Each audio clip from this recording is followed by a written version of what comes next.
¿Alguna vez has recibido una noticia que te destruye, de esas que te dejan sin palabras, que te hacen sentarte porque las piernas no te sostienen, Abdiel? No tan así, pero sí, sí me ha ¿Cuándo? tocado. Cuando mi abuelita falleció, no me la dijeron directamente a mí, pero pues vi a mi mamá llorando y le pregunté y pues ella me contó. Ya, sí, una situación muy complicada. Bienvenidos a Como si estuvieras ahí. Hoy vamos a contar la historia de Nehemías. Somos Sidney y Abdiel. Nos vamos a ir a conocer a Nehemías. Nehemías era copero del rey. Y si estás pensando que su trabajo era solo servir el vino, pues no, te equivocas, era mucho más complejo que eso. En esos momentos, él era el copero del rey de Persia, que era uno de los puestos de mayor confianza del imperio. Básicamente, su trabajo era probar todo antes que el rey para asegurarse que nadie lo envenenara. O Ujú. sea, la forma más común de matar a un rey en esa época era a través Envenenarlo. de la comida y de lo que tomaba. Entonces, la responsabilidad que él tenía era prácticamente la vida del rey. Y para entender esta historia necesitamos retroceder más o menos unos 140 años. En el 586 a.C., el rey Nabucodonosor de Babilonia llega a Jerusalén y la destruye. Pero no estamos hablando de daños menores, sino que la arrasó. El templo de Salomón, que había tomado 7 años construir, quedó en cenizas. Insisto, es la peor parte. Yo quisiera haber visto al templo de Salomón. Yo también. Y pues bueno, también se llevan a la gente, miles de judíos caminando encadenados hacia Babilonia. Y pues imagínate perder tu casa, tu tierra, tu templo, pues todo. Todo. O sea, y para colmo te llevan a otro lugar A otro desconocido. país. Sí. Y pues bueno, pasan 50 años y entonces Persia conquista Babilonia. El nuevo rey, Ciro el Grande, tiene una política diferente. Deja que los pueblos conquistados regresen a sus tierras. Entonces los judíos pueden volver. Pero aquí viene lo interesante, porque no todos regresan. Después de 50 años, muchos ya tenían vidas amadas en Babilonia, negocios, casas, hijos que nunca habían pisado Jerusalén. Y entonces, ¿para qué caso tenía volver a una ciudad que ya estaba en ruinas? Sí, es lo que yo digo. O sea, imagínate que tu tatarabuelo huyó de una guerra en España. Y Ujú. entonces se viene a México, pero pues tú llevas, tus abuelos nacieron aquí, tus papás vivieron aquí, tú has vivido aquí. Entonces, pues yo no me regresaría si me dicen ahorita, ah, sí, ya te puedes volver a España. Pues para qué me regreso a un país que no conozco, que ya no tiene mi cultura, que no tengo nada en ese Ajá. país. Y que Sí, para pues para colmo, qué. sé que está peor que donde estoy ahorita, ¿no? Bueno, Nehemías era uno de esos judíos que nacen en el exilio y probablemente él nunca había pisado Jerusalén. Recordaba las historias que le habían dicho sus papás, sus abuelos, de cómo era de bonita la ciudad, pero pues eso fue antes de que Nabucodonosor la destruyera. Sí, claro. El nombre de Nehemías significa Yahvé consuela. Sus papás, viviendo como extranjeros, le ponen un nombre que le daba consuelo y hablaba de su fe incluso en el exilio.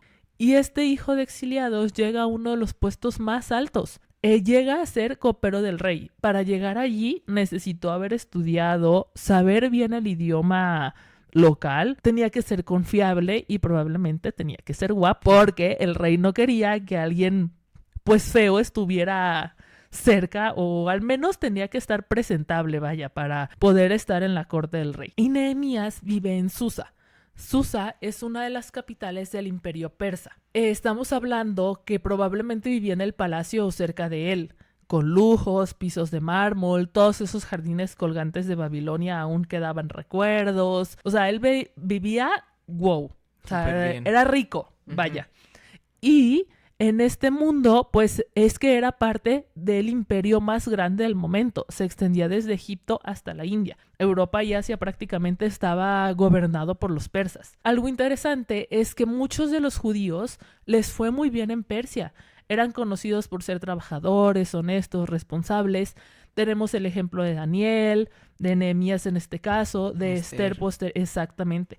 Entonces llega hasta ser la reina. Los persas eran relativamente tolerantes con la religión. Los judíos podían reunirse a estudiar, tenían sus sinagogas, podían practicar su fe y no eran perseguidos. Entonces eso les daba la libertad de que aunque estuvieran en otro lugar, en una tierra diferente, pues ellos tenían sus costumbres intactas prácticamente. Y les iba bien. Exacto. Entonces, y tenían la religión muy clara, porque yo digo, ¿cómo es que Nehemías es capaz de preocuparse tanto por el estado de Jerusalén? Pues es que era que aunque estaban fuera y vivían en un contexto diferente, como sociedad, todos los israelitas seguían recordando, seguían pensando y sus creencias seguían pues casi intactas. Por más que prosperaran en su nueva tierra, pues seguían siendo extranjeros. No tenían tierra propia, su templo estaba en ruinas a miles de kilómetros y todo dependía del humor del rey del momento. Sí, pero pues sí hubo judíos que regresaron con Zorobabel primero y luego con Esdras. Y lograron reconstruir el templo, pero los ancianos que recordaban el templo de Salomón lloraron cuando vieron el nuevo, porque era más pequeño y pues era más simple. Sí, de por sí no pueden construir la ciudad cuando iban a tener el dinero a construir el de Salomón, ¿no? Sí. Y los muros pues seguían en el suelo, y en el mundo antiguo una ciudad sin muros no era pues una ciudad. Era un pueblo vulnerable, sin protección, sin estatus, y cualquiera podía entrar y atacar cuando quisiera. Y pues para empeorar las cosas, los vecinos eran hostiles, los samaritanos, los amonitas, los árabes de la zona no querían que Jerusalén se levantara. Habían intentado antes de tener la reconstrucción del templo, y ahora cualquier intento de levantar muros pues era saboteado. Sí, claro, o sea, no les convenía a los vecinos que de repente estos volvieran a apoderarse del lugar. Sí.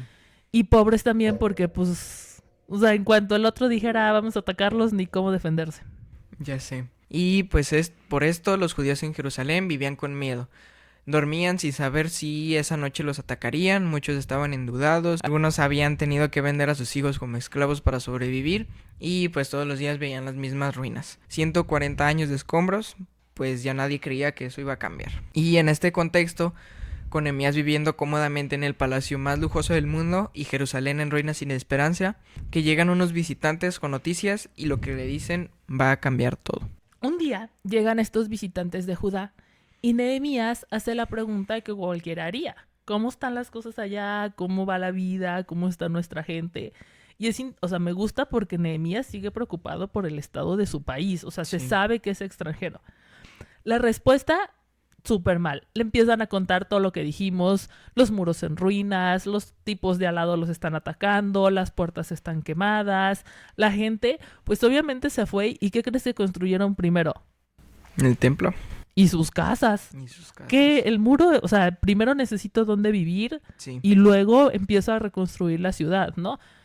Piensa cómo estaban las cosas después de 140 años que nadie había vivido en Jerusalén, que seguían en ruinas, o sea, generaciones enteras se habían nacido ya en otro lugar y mucha gente que regresa tenía tan pocas esperanzas de que eso fuera a cambiar que la verdad pues no tenían como que mucho ánimo tampoco de ponerse a construir.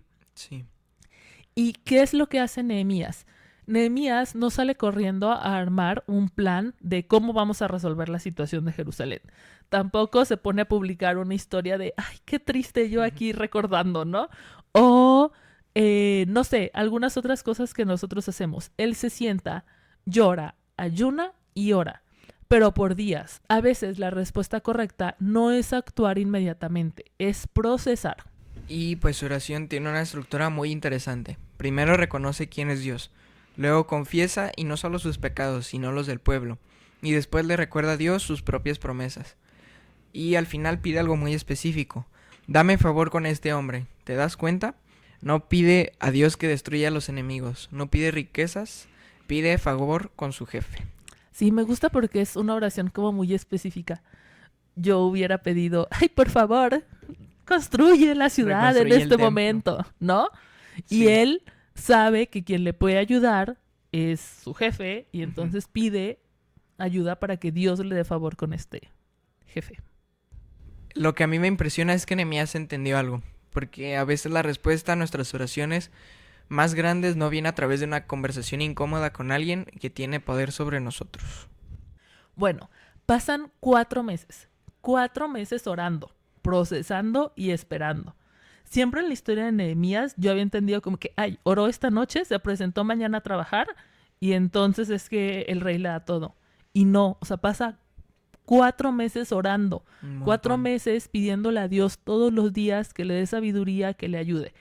Y un día, mientras sirve el vino al rey, algo cambia. Su cara refleja la tristeza y la frustración y el dolor que ha estado pasando esos 4 meses. Pero aquí necesitamos entender algo muy importante. En la corte persa, mostrar tristeza delante del rey era como lo peor que podía hacerse. O sea, se interpretaba como deslealtad. Es como si le estuvieras planeando algo en contra del rey. O sea, el rey siempre tenía que estar bien, tenía que estar contento, tenías que mostrarle tú lo mejor para que él estuviera bien y el país estuviera bien. Literalmente podían ejecutar gente solo por poner cara triste delante del rey. En eso, Nehemías está con su cara de tristeza, el rey lo nota y voltea y le pregunta, ¿por qué tienes ese rostro? No estás enfermo. Esto tiene que ser tristeza del corazón.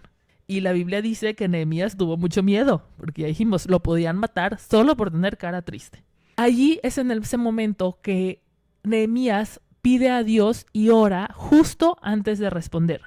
No le dice, espérame tantito, voy a orar y ahorita regreso y te respondo, porque pues no tenía chance ni tenía tiempo. Y es interesante que muchas de estas oraciones o decisiones importantes hacemos una oración justo en el momento antes de que sucedan las cosas y son oraciones rápidas y cortas que aún así Dios responde. Nehemías le responde, le cuenta todo y el rey, wow, no solo le da permiso de que vaya a Jerusalén, le da cartas para los oficiales y gobernantes para que lo dejen pasar durante todo el camino, o sea, que nadie le ponga trabas. Le da acceso al bosque real para conseguir madera, para que pueda llevar para reconstruir la ciudad. Le da una escolta militar y pues le da todo el permiso del mundo para que se pueda ir y se tome el tiempo que necesita. O sea, es como si Dios hubiera estado preparando todo durante estos 4 meses que Nehemías estuvo orando. Nehemías llega a Jerusalén, tiene las cartas del rey, tiene la autoridad, tiene los recursos, ¿y qué hace? No hace nada, se queda callado 3 días. Sí, yo esperaría que si llega, o sea, el copero del rey, la persona más importante del momento en Jerusalén, llegue mandando, ordenando. Ya sé. Y llega y se queda callado. Y bueno, una noche se levanta en secreto. Toma unos pocos hombres y sale a inspeccionar los muros. De noche, con antorchas y sin anunciar nada. Y bueno, en un punto los escombros eran tan grandes que el animal que montaba no podía pasar. Así de destruido estaba todo. Pues sí, tantos años. Y pues me gusta esto porque Nehemías no llegó gritando con lo que tú dijiste. Ya llegué y tengo la solución. Primero observó, primero midió el problema. Antes de liderar, entendió. Y pues bueno, finalmente reúne a los líderes, a los sacerdotes, al pueblo. Y les cuenta todo. La noticia, la oración, la conversación con el rey. Y cómo Dios abrió puertas. La respuesta es unánime. Levantémonos y edifiquemos. Sí, oye, ya tenían todo como para que todavía la gente hubiera dicho, uy, no, Nehemías, estamos muy cansaditos. Pero apenas empiezan, aparece la oposición. 3 nombres que vas a escuchar mucho en esta historia. Sanbalat, Tobías y Gesem. ¿Sí se pronuncia Gesem? Pues esperemos que sí. Bueno, estos tipos no querían que Jerusalén fuera reconstruida. Primero intentan con burlas. Tobías se ríe y dice, ese muro que están construyendo, si una zorra se sube, lo derriba. Imagínate la vergüenza que pasó Nehemías en ese momento. Ya sé, o sea, es un buen chiste. Sí. Para el momento creo que era como gracioso. Bueno, gracioso no para el que está construyendo, imagínate sí, pero que tú... para la gente. Sí, o sea, por fin estás haciendo algo por tu terreno destruido y el otro viene a dar lata, es como, no estés molestando. Ya sé. Y cuando las burlas no funcionaron, pasan a las amenazas. Planean atacarlos mientras trabajan. O sea, ya no... Deja tú que los vecinos también intentaban atacarlos y ahora gente dentro de Jerusalén los atacaba. Total. Qué feo. ¿Y qué hace Nehemías? Arma al pueblo. La mitad trabajaba mientras la otra mitad vigilaba. Y los que construían lo hacían con una mano en la herramienta y la otra en la espada. O sea, todavía más difícil porque estaban defendiéndose. Claro, tener que estar vigilando y pensando que si el otro viene, Sí. pero también en cómo debo hacer los piedritas y todas esas cosas. Ya sé. Y pues lo más impactante es que la oposición no detuvo la obra.